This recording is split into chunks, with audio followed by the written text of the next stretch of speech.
Continuamos esta mañana con nuestra serie de 12 basada en el perfil de cada uno de los 12 apóstoles. Y el hombre que nos ocupa hoy es Felipe, ¿sí? Y según el relato bíblico y lo poco que nosotros podemos ver a través de la Escritura respecto a este hombre, podríamos decir que él era el analítico del grupo. Y tengo una pregunta para ustedes. ¿A ustedes les gustan las personas analíticas? ¿Que todo lo analizan? ¿Que toman el paquete y dicen cuántas calorías tiene? ¿Sí? Los ingredientes. ¿Que no pueden descansar si no tienen todo en regla, en línea? A veces este tipo de personas también es un poco molestas, al igual que Pedro. ¿Recuerdan a Pedro, el que todo preguntaba? Y entonces una personita ahí detrás preguntando todo el tiempo, ya. Esas cosas pasan en Felipe. Felipe, por ser el analítico, era también el aguafiestas del grupo, ¿sí? Creo que eso también lo puedo decir en inglés. Water party. ¿Ustedes lo tienen? ¿Sí? ¿Tienen esa persona? Aguafiestas. Cristi tiene después que decir eso al grupo. Pero ese parece que era Felipe. Felipe es el que está pendiente de los números, es lo que nosotros llamaríamos la calculadora humana. No es Felipe el tesorero del grupo, porque el tesorero del grupo era Judas, pero Felipe era el que le decía, hey, hermano, creo que la vez fuimos a X o Y lugar y nos salió cara la cuenta. ¿Sí? La próxima vez vamos a Burger King porque crepes está costoso, ¿sí? Y es así como nosotros podemos ver a Felipe en el grupo de los 12. Él es el que le está diciendo, bájenle a esto, pueden ponerle un poquito más a esto, no lo hagamos de esa manera. Y a veces eso es también complejo, ¿sí? Porque no nos gustan que nos pongan límites. Así que muy a menudo se ve a Felipe como una persona negativa. De hecho, las personas que pasan mucho tiempo en la calculadora no parecen ser muy optimistas, ¿cierto? Esas personas que están pendientes de los números y de las cuentas, y si es la persona que está pendiente en ese momento de las cuentas de nuestra iglesia, estaría muy pesimista. Pero las personas que normalmente pasan mucho tiempo con los números no son las personas más optimistas. No obstante, esas personas son valiosas en el ministerio también. ¿Por qué? Porque a veces necesitamos un pueblo a tierra. Y a veces suelen ser esas personas que echan cálculo, las personas que nos dicen, espera un momento. Y tenemos a Pedro. ¿Quién era Pedro? Impulsivo. Pedro era el que todo veía posible. Manda que yo vaya, que camine sobre el agua igual que tú, hagamos 3 enramadas y nos quedamos aquí.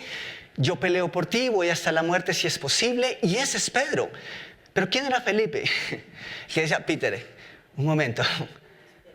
Yo sé que tú tienes una visión impresionante, que tienes un ímpetu, una fuerza. Pero tal vez Felipe era el que le decía, vamos más despacio esta vez. Y eso es bueno porque hay variedad en ese grupo de 12.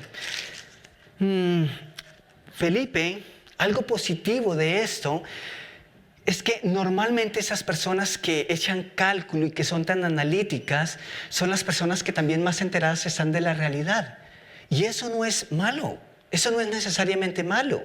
O sea, eso es bueno. Son personas que al ser tan realistas o al ser tan analíticas son tremendamente realistas. Entonces, bueno, necesitamos a alguien que mientras estamos soñando demasiado digan, ok, ¿ustedes ya vieron esa última ley? Eso también importa. ¿Me estoy haciendo entender? Esas cosas son importantes. Pero vamos al comienzo, donde aparece Felipe por primera vez en las Escrituras. Voy a pedirles que vayan a Juan, el Evangelio de Juan, capítulo 1, y vamos a mirar los versículos 43 al 46. Juan capítulo 1, 43 al 46. El versículo 43 dice, el siguiente día quiso Jesús ir a Galilea y halló a Felipe. Y quiero que por favor hagan una raya ahí en en esa partecita de que Jesús halló a Felipe y le dijo, sígueme. Y Felipe era de Bethsaida, la ciudad de Andrés y de Pedro. Muy probablemente también eran amigos de trabajo. Felipe halló a Natanael y le dijo, hemos hallado, ¿a quién? ¿A cuál Jesús? ¿A cuál Jesús habían hallado? Creo que eso es importante que nosotros lo tengamos en cuenta, porque el Mesías podría ser cualquiera en el momento en que ellos están conociendo a Jesús. Pero ¿qué hace Felipe? Dice, hemos hallado aquel de quién? De quien escribió Moisés en la ley y así quién también, los profetas. A Jesús, ¿a quién ahora este Jesús? ¿El hijo de quién? De José. ¿Saben que esos detalles son importantes? ¿Qué les dice esto acerca de Felipe? Sí, era un hombre que estudiaba la Biblia, era un hombre que buscaba la verdad y tenía el panorama claro. Y saben, yo creo que eso se debía a su personalidad.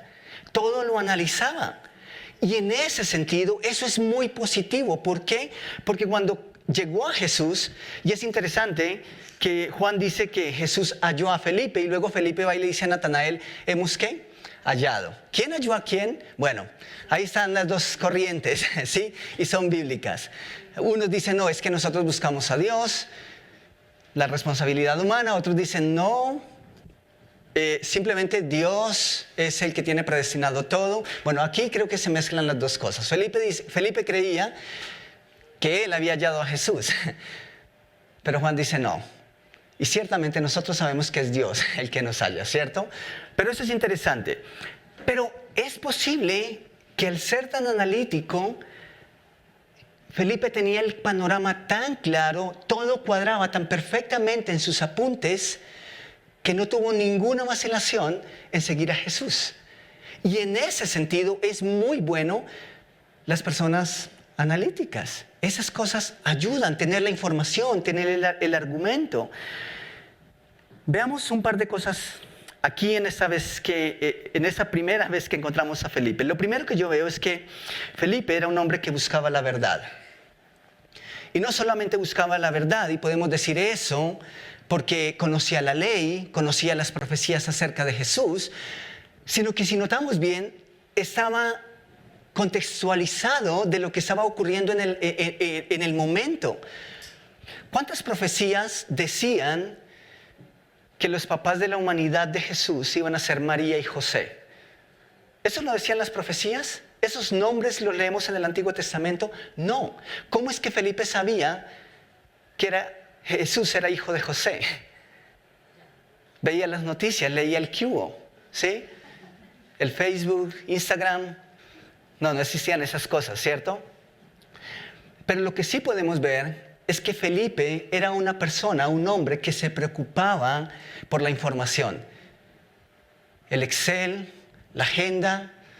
Felipe y yo no nos hubiésemos entendido en nada. Pero Felipe es ese tipo de hombres. Y acá lo vemos como algo positivo. ¿Por qué?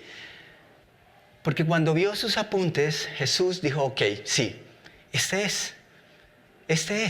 Y eso es muy, muy positivo.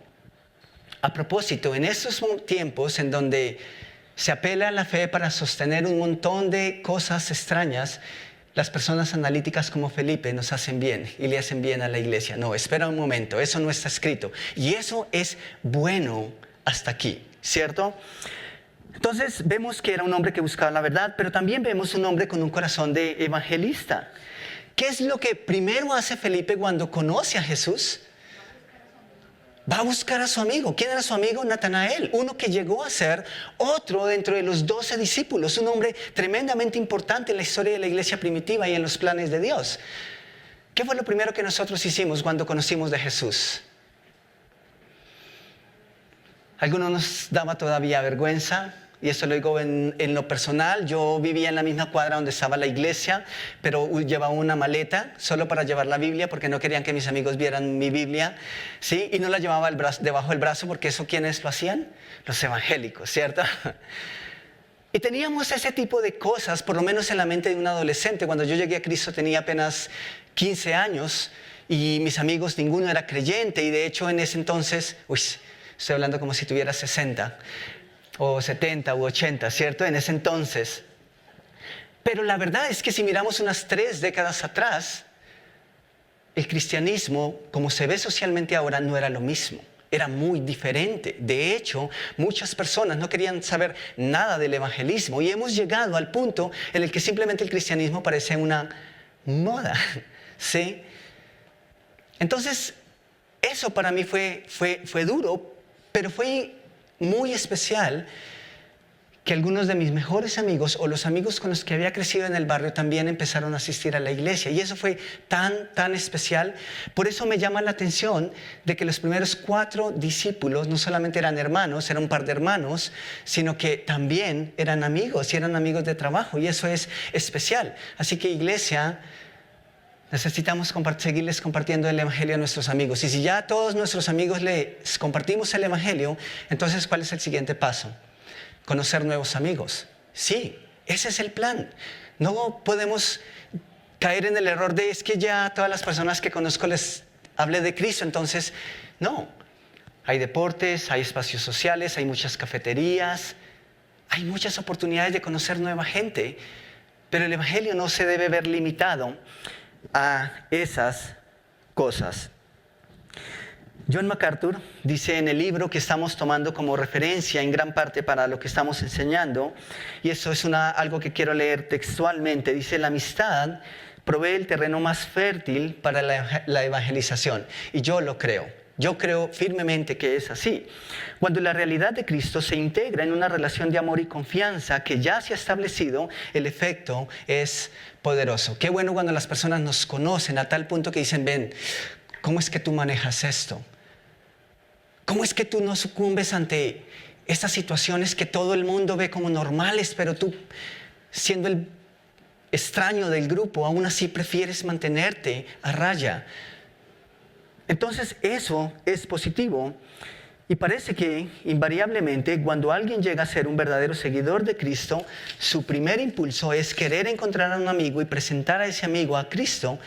Tal dinámica se ve en el instinto espontáneo de Felipe de ir a buscar a su amigo Natanael y hablarle del Mesías. Eso es interesante. De hecho, las estadísticas que datan de la iglesia dicen que las personas que más están compartiendo el evangelio o que a menudo más comparten del evangelio son los nuevos creyentes, porque están en su primer amor, porque tienen todos sus amigos que seguramente son inconversos. Pero si nosotros hemos llevado muchos años en el evangelio, no es una excusa decir: no, es que ya no tengo a quién enseñarle. Creo que es tiempo de abrirnos otros horizontes. Punto número 3, algo que también veo en ese primer texto acerca de Felipe, es que es un hombre de hechos concretos. ¿Y por qué digo que es un hombre de hechos concretos? Porque tenía la información. ¿Y por qué tenía la información? Porque la buscaba, porque analizaba, porque estudiaba, ¿ok? Y cuando va y le comparte a su amigo, Natanael le dice: espera un momento, ¿de Nazaret puede salir algo bueno? Creo que Felipe necesita revisar tus apuntes. Parece que algo no encaja. ¿Y cuál es la respuesta de Felipe? Ok, sabes, tú tienes razón, déjame yo analizo un par de días y luego miramos si efectivamente tú tienes la razón o yo estoy equivocado o tú estás equivocado. ¿Qué es lo que hace Felipe? Sí. Ok, ven y ve y lo compruebas, ve tú mismo. Pasa que a veces invitamos a alguien a la iglesia y nos dice: ok, ¿y cómo es la iglesia? ¿Y qué hacemos? Empezamos a contarle, ¿cierto? No, tenemos unas lucecitas al fondo que están empolvadas. No digan esas cosas. Pero empezamos y les damos el plan, ¿cierto? ¿Saben que a menudo esa es una buena respuesta? Ven y ve. Acompáñame y date la oportunidad de conocernos. Si es que quieres venir con la iglesia un domingo. Porque ocurre algo también interesante en este punto. Y es que cuando invitamos a alguien a la iglesia, ¿qué esperamos que haga esa persona? La iglesia puede ser un día entre semana en la mañana, al salir de nuestro conjunto, que puede iniciar con una pregunta: ¿cómo estás? Ahí está la iglesia, donde quiera que tú estás, ahí está la iglesia. Y creo que esas cosas tienen un significado, por lo menos para mí lo están teniendo. Porque es más fácil tomar un café con una persona un día cualquiera que esperar que esa persona llegue a la iglesia. Y si comenzamos de esa manera, seguramente un día vamos a poder tenerla aquí, presentarla y que conozca al resto de sus hermanos. Pero iglesia, creo que ahí tenemos una pauta. Entonces, los chicos se están preguntando: ¿y cómo es la iglesia y cómo es la zona? Ok, hacemos cosas chéveres. Pero, ¿por qué tengo que contarte? Ven y comprueba, date la oportunidad y experimentas por ti mismo de qué es lo que hacemos. Y eso es lo que hace Felipe. ¿De Nazaret puede salir algo bueno?, dice Natanael. Y Felipe no entra en ese juego. Dice: ven y ve. ¿Y qué hace Natanael? Sí, va y va. Y ese es el hombre que nos ocupa el próximo domingo, si Dios quiere. Tengo una pregunta. ¿Será que porque a veces nos faltan argumentos, pasión, es que de pronto no estamos testificando, invitando a otros a Cristo en la medida en que deberíamos hacerlo? A menudo son los argumentos lo que nos lleva a querer compartirlos con otros. Cuanto más conoces algo o alguien, más quieres hablar de eso. Esa es una realidad. Amo hablar de tenis porque amo el tenis. Pero deberíamos amar tanto a Jesús que queremos hablar de Jesús. Eso es proporcional.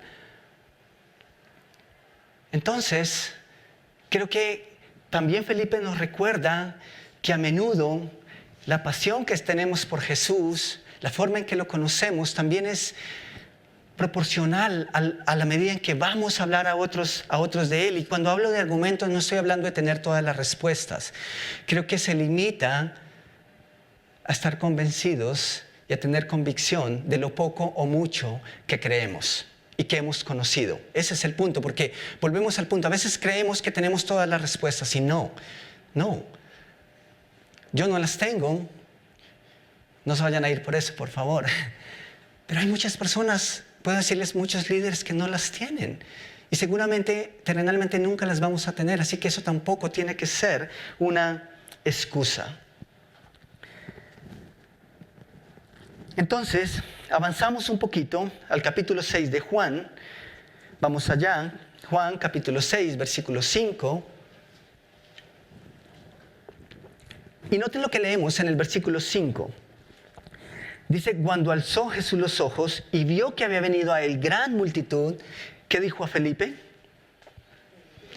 ¿De dónde compraremos pan para todos estos? Tengo una pregunta. ¿Cuántos discípulos habían? ¿12? ¿Cuántos hombres habían?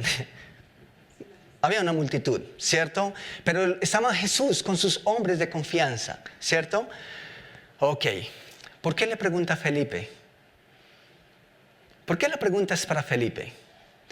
Ayer en el tiempo con los chicos escuchábamos acerca de la enseñanza del joven rico. Y eso es interesante porque Jesús nunca tuvo esa conversación una segunda vez con otra persona, sino solo con el joven rico. Pero ahora está Jesús rodeado de sus discípulos, hay muchas personas aquí, y a Jesús solo se le ocurre preguntarle a Felipe: ¿por qué? ¿Pudo haberle hecho esa pregunta a otro? Sí, después de todo, tal vez la responsabilidad era de todos. Pues la Biblia nos dice que hizo esa pregunta a Felipe. ¿Para qué? Para probarle. ¿Por qué? Porque Jesús no tenía un plan, pero tenemos un tesorero, que era Judas. La Biblia dice que Judas era el tesorero, ¿cierto? Y aprovechaba para sacar sus chelines de vez en cuando y completar para sus cosas personales. Pero Felipe era el que organizaba, era como el administrador. Entonces tiene sentido que Jesús le hace la pregunta a Felipe. Parece que Felipe era el encargado de administrar, de comprar las comidas, las provisiones y todo lo que tenía que ver con el grupo. Entonces, por eso, Jesús le hace la pregunta a Felipe y no a otros, pero parte de la respuesta es esa. Jesús estaba probando a Felipe de modo que Felipe pudiera tener una revelación de cómo era él mismo. La pregunta que hace Jesús a Felipe no es porque Jesús no sepa qué tiene que hacer. Es porque a través de esa pregunta Jesús quiere llevar a Felipe a mirar en su interior y a encontrarse con algo que puede traerle problemas en su vida espiritual y en su vida de fe. Ahora, ¿por qué digo esto? Porque cuanto más estructurados somos y cuanto más tenemos claro nuestro plan, a menudo es nuestro plan. Son nuestros números, son nuestras metas. Entonces, cuando tenemos nuestro Excel, Numbers,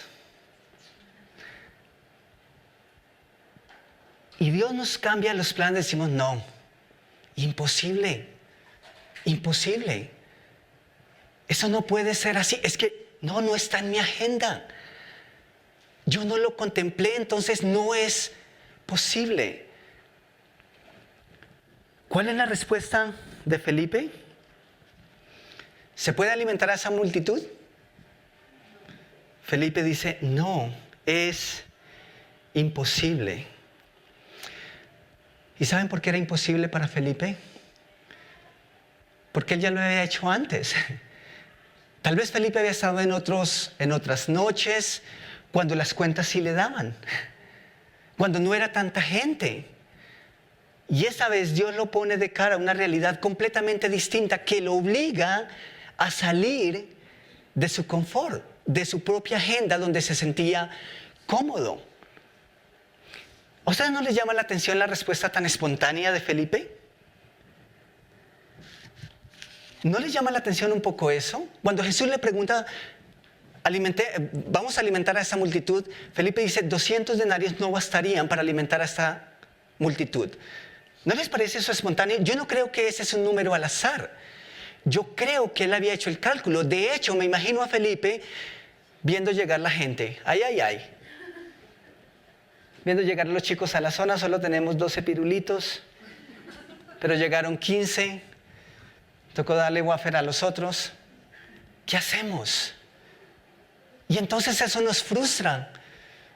Y perdemos la pasión por esos 3 chicos de más que llegaron. Porque no tenemos un bombón de más. Y eso pasa en la vida real, me pasa a mí y nos puede pasar a nosotros. ¿Por qué? Porque somos tan analíticos. Vuelvo y digo, eso no es malo, es bueno. Pero cuando nuestro plan, nuestros números nublan nuestra fe, estamos en problemas. Estamos en problemas. Y creo que Jesús está aprovechando esta situación para estirar la fe de Felipe. Y Felipe está embotado, está cegado por sus propios números. Y esa lección era para él. Pudo haber dicho, qué buena oportunidad, Señor, tenemos hoy. Tenemos 50 personas y solo tenemos 15 sándwiches. Pudo haberlo hecho, Jesús estaba ahí. Pero Felipe dice, es imposible, es imposible. Siento que incluso a veces Dios provee esas circunstancias para enseñarnos algo. A veces Dios permite que nuestros planes, o Él frustra nuestros planes para enseñarnos y recordarnos que Él es el que está adelante. Y tengo que decir esto no es una defensa a la no planeación, ¿ok? No, tenemos la responsabilidad de planear. A largo, corto, mediano plazo, tenemos la responsabilidad de hacerlo. Pero a veces los planes de Jesús son diferentes. Y eso también es cierto. Y cuando eso pasa, nosotros debemos tener la sensibilidad que Jesús quería enseñarle a Felipe para decir, ok, Jesús, está bien. Abrazo tus planes. Me adhiero a lo que tú quieres hacer en este momento. Planear es bueno, pero a veces nos encontramos siguiendo simplemente nuestro propio plan. Si las cosas salen de control y nos acercan a Dios, entonces son buenas. No tenemos que verlo necesariamente como algo negativo. Los desafíos son malos cuando nos alejan de Dios. Pero cada vez que nos acercan, entonces son buenos y son positivos y debemos verlos como tal. La idea de Jesús con la experiencia que le está permitiendo a Felipe es acercar a Felipe a Él. Pero Felipe se está alejando porque hay algo que no cuadra dentro de su presupuesto, dentro de sus cuentas. Un cuarto punto que puedo ver es que así como Felipe es un hombre de hechos concretos, cuando tiene dudas, sus dudas también son radicales y son concretas. ¿Por qué esos dos extremos? Natural. Yo estoy convencido acá porque tengo el panorama claro, porque encaja dentro de mi realidad. Me estoy haciendo entender, pero luego aquí estoy tremendamente en unas dudas impresionantes porque eso con eso no me cuadra. Entonces, también vemos eso en Felipe y ahí es cuando nosotros empezamos de una u otra forma a notar que Felipe está comenzando a tener algunos problemas. Vamos al capítulo 12 de Juan, el Evangelio de Juan, capítulo 12.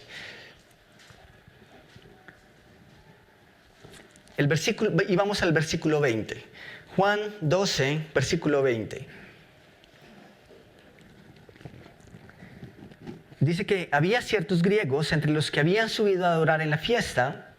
Estos pues se acercaron a Felipe, que era de Betsaida, de Galilea, y le rogaron diciendo, Señor, quisiéramos ver a Jesús. ¿Por qué? Porque veían en Felipe el organizador. Y estos griegos básicamente estaban diciendo, necesitamos contactar a Felipe, el manager de Jesús, para que podamos tener un espacio con Jesús. Y entonces, ¿qué hace Felipe? Felipe fue y se lo dijo ¿a quién? Andrés. ¿Por qué? Podemos recrear estas cosas, ¿sí? Podemos imaginar y la Biblia nos da la oportunidad de hacerlo. Aun cuando si nos equivocamos en algunas de esas apreciaciones, si Cristo viene ahora mismo y tú has tomado una decisión por Él, no te vas a ir al infierno, ¿sí? Entonces son cosas en las que Dios nos permite y la Biblia nos permite recrear. Pero podemos imaginar. ¿Por qué Felipe no lo hace? Felipe era uno de los 12. ¿Por qué no aprovecha ese momento y le dice, ok, listo, déjame, yo miro? O tal vez ese fue el problema. Que Felipe miró sus apuntes. Y de pronto sus apuntes no decían de cómo deberían acercarse a hablarle de Jesús a un gentil. Porque hasta ahora parece que ellos solamente habían tenido contacto significativo con judíos. Y entonces cuando Felipe mira su agenda y dice, espera, esto no lo dice el manual, ¿qué hago? ¿Cómo le hablo de Cristo a una persona que no es judía? Y entonces parece que se ve amenazado por la situación, es algo nuevo para él, es algo que no está escrito. Entonces, ¿qué hace? Va a Andrés. Andrés, como ya vimos, parece que era un especialista hablando de Cristo uno a uno. Entonces, estamos en el versículo 21, dice, pues se acercaron a Felipe, que era de Betsaida, de Galilea, y le rogaron diciendo, Señor, quisiéramos ver a Jesús. Felipe fue y se lo dijo a Andrés. Entonces Andrés y Felipe se lo dijeron a Jesús. Los planes son buenos, pero a menudo no nos dejan ver más allá de nuestro propio plan, de nuestra propia estadística, de nuestro propio presupuesto. Y siento que no es casualidad que Dios nos está permitiendo ver estas cosas. A veces pensamos que cuando las cosas salen mal es falta de organización, que es incluso mediocridad. Pero yo estoy completamente convencido que a veces Dios permite esas situaciones para que nosotros salgamos de nuestro confort y de nuestra propia visión y forma de ver las cosas. Las personas como Felipe no funcionan bien con las cosas que no están escritas, porque quieren que cada regla sea rígida e inamovible. Y saben, es bueno, pero a veces también es malo. Y necesitamos entender esos equilibrios, ese punto medio.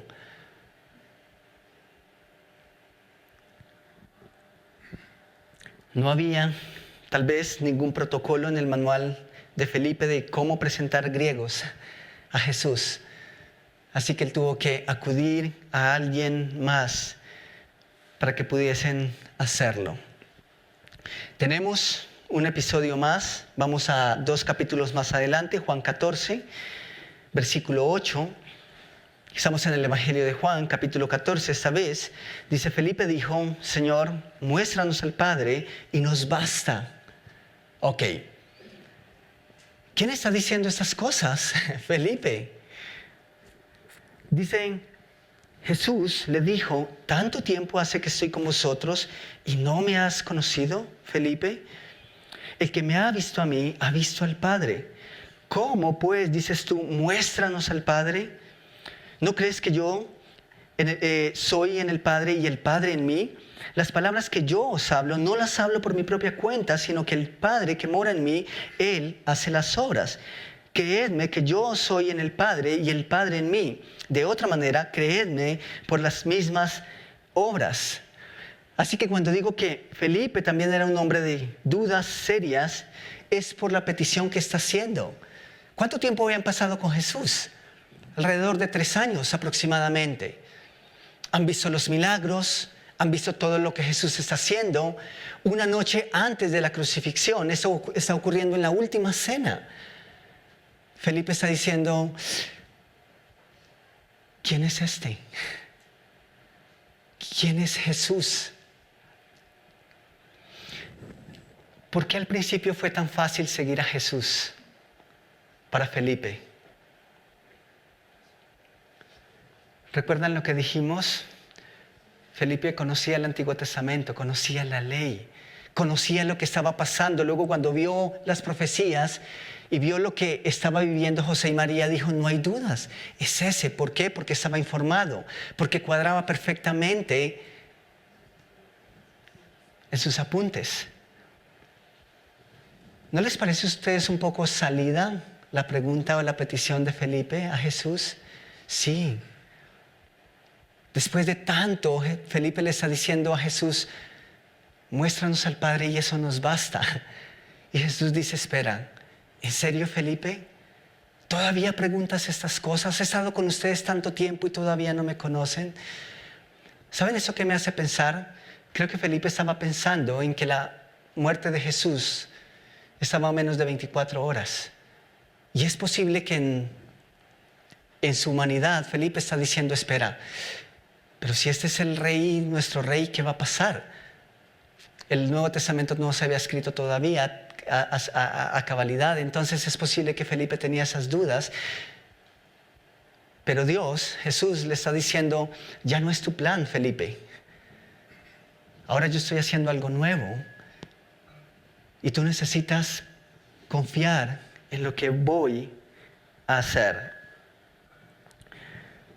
El pensamiento es posible terrenal de Felipe, su materialismo, su escepticismo, su obsesión por los detalles minuciosos, su preocupación por los asuntos administrativos, es posible que en este punto le están cegando su visión, su fe incluso.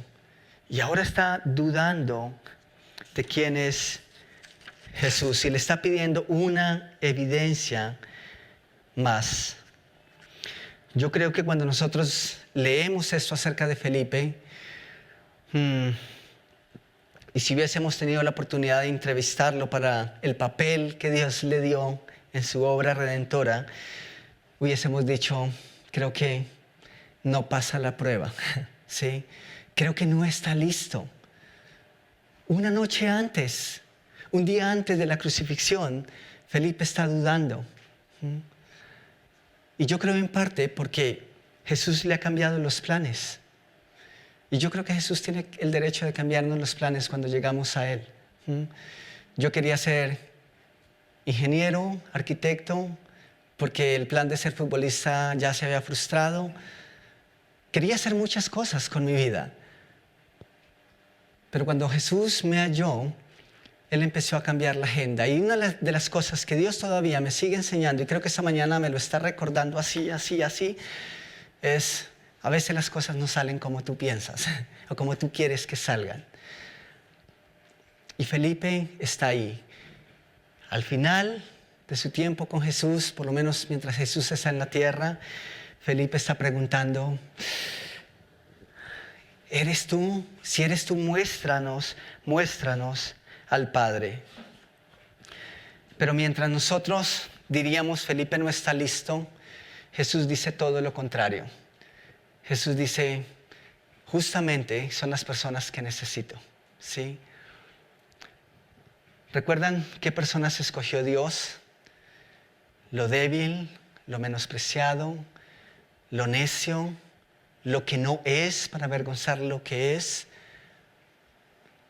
Jesús estaba trabajando en la vida de Felipe y estaba haciendo algo puntualmente en lo que para Felipe era un problema, era una limitante. Pero aún así, Jesús siguió y continuó una obra en Felipe. De hecho, el nombre de Felipe va a estar escrito en las columnas de la Nueva Jerusalén. Esa es una realidad. Dios nunca desechó a Felipe. Obviamente Felipe superó las tendencias humanas que con tanta frecuencia lo hicieron caer, pero terminó levantándose y junto con los otros apóstoles terminaron cumpliendo el trabajo para el cual fueron hechos. La tradición, y eso no está escrito en la Biblia, pero es tradición fidedigna, historia, que nos dice que Felipe fue usado grandemente en la expansión de la iglesia primitiva y fue uno de los primeros en morir, después tal vez de que murió el apóstol Jacobo. Y de acuerdo con la mayoría de relatos, su muerte tal vez fue mediante el apedreamiento. Y eso nos habla de que fue un hombre que en realidad vivió por la causa del Evangelio y que murió por la causa del Evangelio. Los números dicen que antes de morir llevó muchísimas personas a los pies de Jesús. Qué bueno que Dios no se fija en nuestra agenda, ¿cierto? Sino que está dispuesto a transformarla.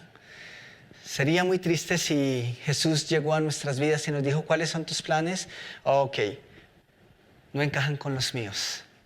Eso habría sido muy triste. Y seguramente si es así, ninguno de nosotros estaría aquí esta mañana.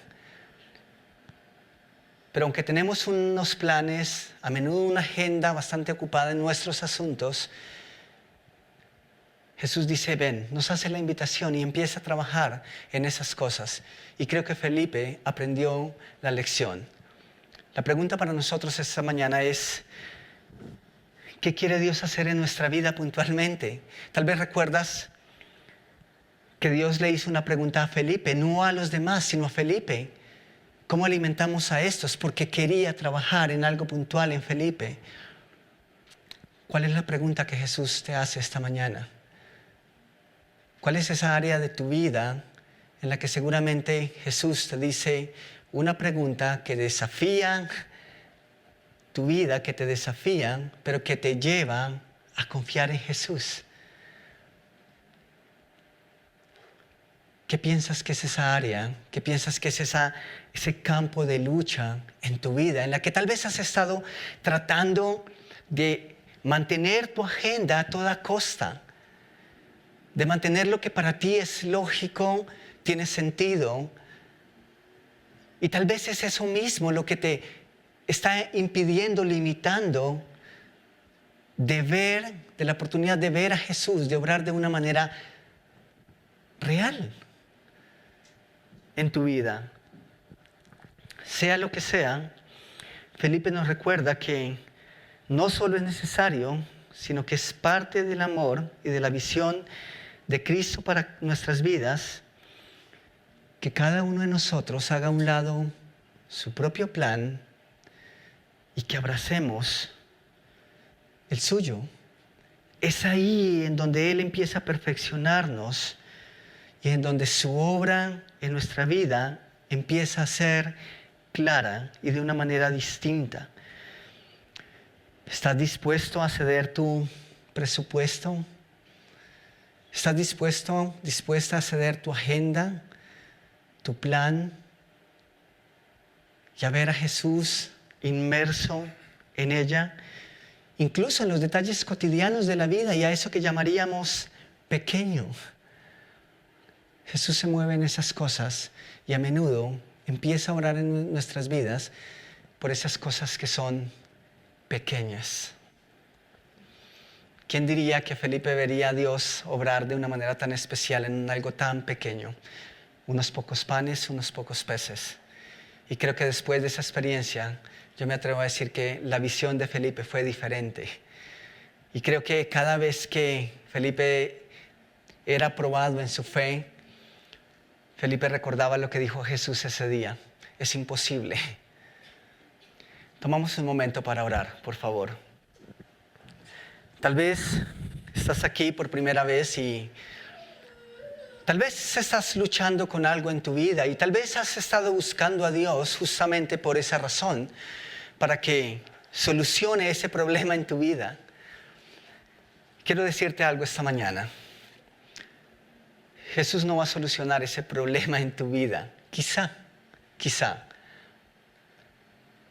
Pero lo que sí te puedo decir con toda seguridad que Jesús quiere hacer ahora mismo, si es que tú no le conoces y tú no tienes una seguridad de tu vida eterna y de la salvación de tu alma, lo que sí te puedo decir ahora mismo con toda seguridad es que es lo primero que Jesús quiere hacer en tu vida. Y ese es el primer paso en tu vida. Y si esta mañana Dios te ha traído y te ha permitido llegar hasta este lugar y tú no tienes una relación personal con Jesús, es decir, no tienes la seguridad de cuál va a ser tu destino una vez abandones esta tierra, que podría ser en un momento, esa es una realidad. No sabemos cuándo vamos a despedirnos, cuándo vamos a morir. Pero si tú no tienes esa seguridad de con quién vas a ir, a dónde vas a pasar tu eternidad, esta mañana tú puedes dar respuesta a esa pregunta. Esta mañana tú puedes empezar una relación personal con Jesús, en donde le vas a conocer, en donde alguien te va a guiar a través de la Escritura y vas a poder entender tu posición delante de Dios, tu estado delante de Jesús. Así que si hay alguien en esta mañana que quiere que le muestren cómo puede tener una relación personal con Jesús, quiere tener esa seguridad de la vida eterna, yo quiero pedirles que levanten la mano. ¿Hay alguien que diga, yo quiero que me hablen un poquito más de esto? Yo no estoy seguro de mi eternidad. De hecho, no sé si puedo tener una relación con Jesús. ¿Cómo es eso? Pues aquí hay personas que están dispuestas a guiarte a través de la Escritura y solo van a tomar unos minutos. Pero ellos quieren hacerlo y nosotros queremos que tú des ese paso. Y Jesús también quiere que tú lo hagas. Así que si hay alguien, simplemente puedes levantar tu mano. ¿Hay alguien?